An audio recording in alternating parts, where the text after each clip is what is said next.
परम पूजनीय गुरुजनों एवं प्यारे साथियों, जो अग्नि है हमारे अंदर उसमें जोत जलाते हैं, जो अग्नि है हमारे अंदर उसमें जोत जलाते हैं, तभी तो अपने गुरुओं के समक्ष हम शीश झुकाते हैं।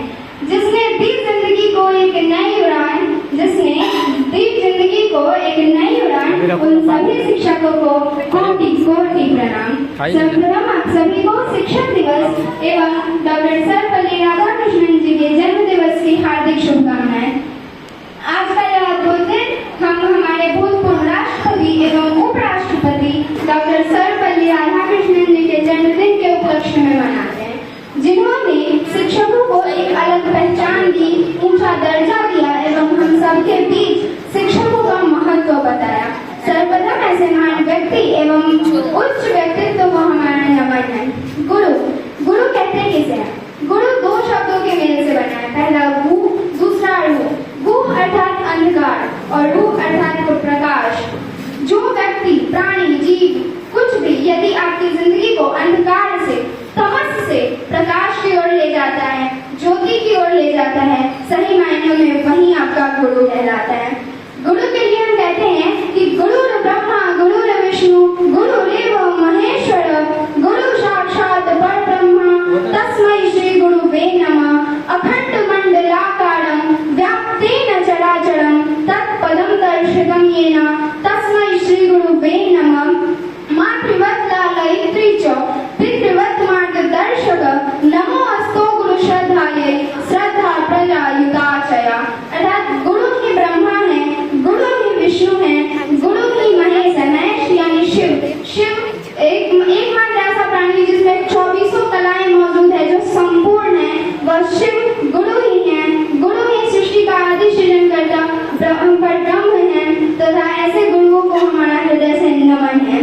कहा जाता है कि गुरु गोविंद दो खड़े काके लागे पाए, बलिहारी गुरु आपने गोविंद दियो बताए। अर्थात कि गोविंद, गुरु ने ही हमें गोविंद का भान कराया, गोविंद के बारे में बताया। तो इसीलिए कहा जाता है कि अखंड मंडलाकार, अर्थात इस अखंड विश्व में, ब्रह्मांड में जो व्याप्त है, जो चल अचल हर जगह व्याप्त है, उस ईश्वर का, उस परमेश्वर का जो भान करवाता है, जो उसका अस्तित्व हमारे बीच रखता है, उस गुरु को, उस गुरु सत्ता को हमारा कोटि कोटि नमन है। माँ का कार्य में लाड प्यार का होता है और पिता मार्गदर्शन देते, किंतु जब माता और पिता दोनों का कार्य एक साथ आ जाए तो उसे गुरु कहते हैं। अर्थात मातृवत् लालयित्री च, जो माँ की तरह आपका लाड प्यार करता है, एवं पितृवत् मार्गदर्शक, जो पिता की तरह मार्गदर्शन करता है। ऐसी गुरु सत्ता को, ऐसी भगवत सत्ता को हमारा कोटि कोटि नमन है, श्रद्धा पूर्वक नमन है। हम कहते हैं कि हम गुरु को भगवान क्यों कहते हैं, तो वो उसका रीजन क्या है कि जब हम पर कोई छोटा सा एहसान करता है ना, तो भी हमें उसका तब तक ऋणी रहना चाहिए जब तक हम उसे खुद से खुदा ना बना दे। मतलब बनाने का अर्थ यह नहीं है कि उसकी पूजा की जानी चाहिए, उसकी अर्चना की जानी चाहिए, बल्कि जब आप सफल होते हैं तब आपकी सफलता के पीछे एक उस व्यक्ति का नाम आता है, वही सच्ची परम शांति है, परम आनंद है। हम यह नहीं कह सकते कि गुरु बड़ा होता है या छोटा होता है। अरे गुरु बड़ा हो या छोटा हो, गुरु तो गुरु होता है। श्री कृष्ण के गुरु को कोई नहीं जानता होगा। उनके गुरु का नाम ऋषि शांतिपनि था, जो कि ज्यादा प्रसिद्ध नहीं थे।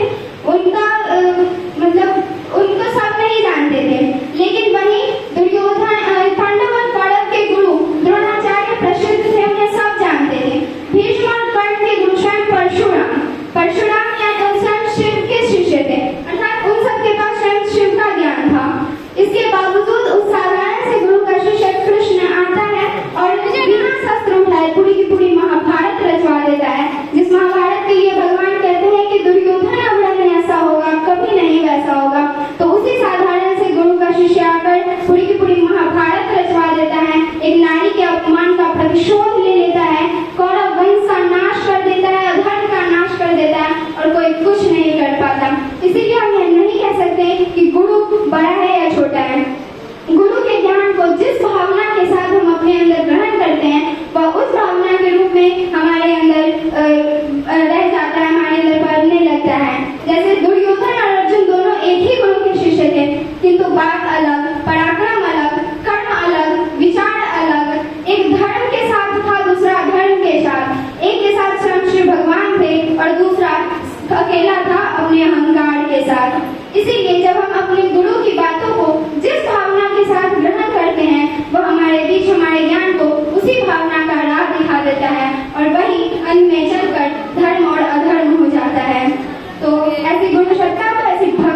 आपसे विनती है कि आप लोग अपनी कृपा ऐसे ही हम पर बनाए रखें, आशीर्वाद बनाए रखें, ताकि हमारा भविष्य उज्जवल हो और हम दूसरों को भी उज्जवल बना सके, खुद उत्कृष्ट बने और दूसरों को श्रेष्ठ बनाए। इन्हीं कामनाओं के साथ एक बार पुनः आप सभी को शिक्षक दिवस की ढेरों शुभकामनाएं। बहुत बहुत धन्यवाद।